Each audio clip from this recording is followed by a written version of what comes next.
Hey, and welcome back to another video from my Nostalgic Ringtones playlist, the playlist of videos where I showcase only the ringtones from a specific mobile device. And what we have here today is the Nokia N97 from 2009. Now, the N97 was a very interesting device. It was marketed as an iPhone killer. However, things didn't go as planned due to a lot of design issues with this thing. And there's a whole lot to talk about the N97, which I'll do in an upcoming retro style review video, which I'll upload probably tomorrow or the day after, and I'll go over all the details about the N97's history and stuff like that, so definitely stay tuned for that video in the future.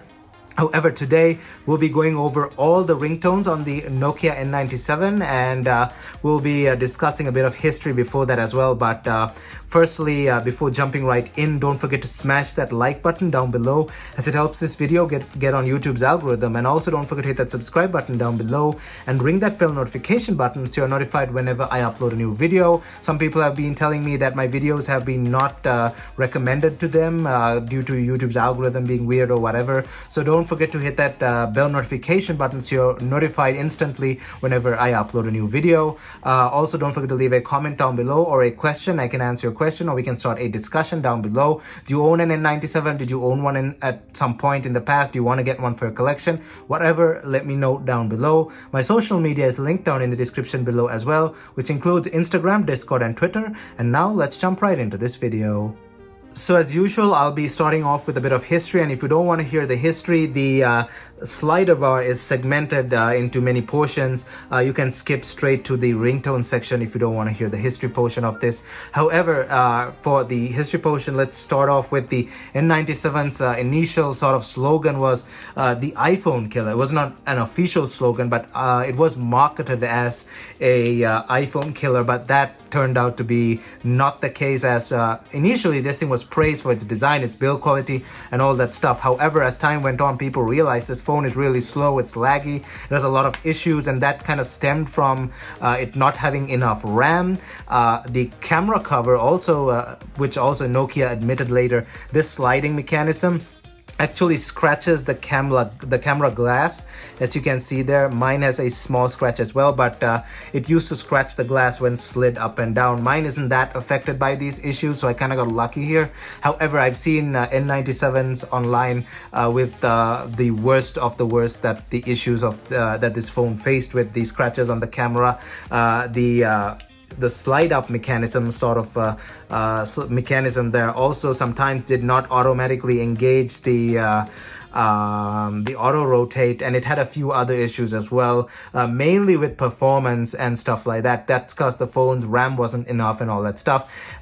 So a lot of people say that this thing was the beginning of the end for Nokia. However, that's a bad statement, because the N8 in 2010, the following year, sold really well. So no one really gave up on Nokia. They were just disappointed. There were a lot of people to buy the N8, and sure, they were competing with the iPhone 4. However, people still bought the N8. It sold really well. It actually sold better than the N97 as far as I can tell. However, saying that the N97 was the beginning of the end for Nokia is a bad statement, because Nokia sold a lot of phones after this thing as well. People were just disappointed, but they were not going to ditch Nokia. And eventually they launched the N97 Mini, which fixed the RAM issue. They gave it more RAM. It fixed the camera slider issue. It was a smaller phone. However, it fixed all the issues, and eventually they launched the N8 as well. So saying that it's a phone that destroyed Nokia, kind of a bad statement, but some people make that argument. We'll discuss all of that in the full retro style review either tomorrow or day after. But yeah, that was a quick brief history on the N97. So let us get to the ringtones themselves. Now, this thing has a set of bottom firing speakers if you're holding the phone like this in landscape mode, or side firing speakers if you're holding it like that. They're stereo speakers and they're extremely loud, so let's not get too loud here. We'll actually do the loudness test in the full retro style review, but let's keep it at about that much, because these are really, really loud. So let's go ahead and start the ringtone, starting at number 1.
Alright, so those were the ringtones on the 2009 Nokia N97. I hope you enjoyed this video, and if you honestly did, don't forget to smash that like button down below, and also don't forget to hit that subscribe button down below and ring that bell notification button so you're notified whenever I upload a new video. Also stay tuned for the upcoming full retro style review video, which will be in a couple of days, and also don't forget to leave a comment down below and let me know what you think about the Nokia N97. Do you own one? Do you have one in your collection? Did you own one at some point? Or if you have any questions, leave them down below. We can start a discussion, or I can answer your questions. My social media is linked down in the description below, which includes Instagram, Discord, and Twitter. Thumbs up, and I'll see you guys in my next video.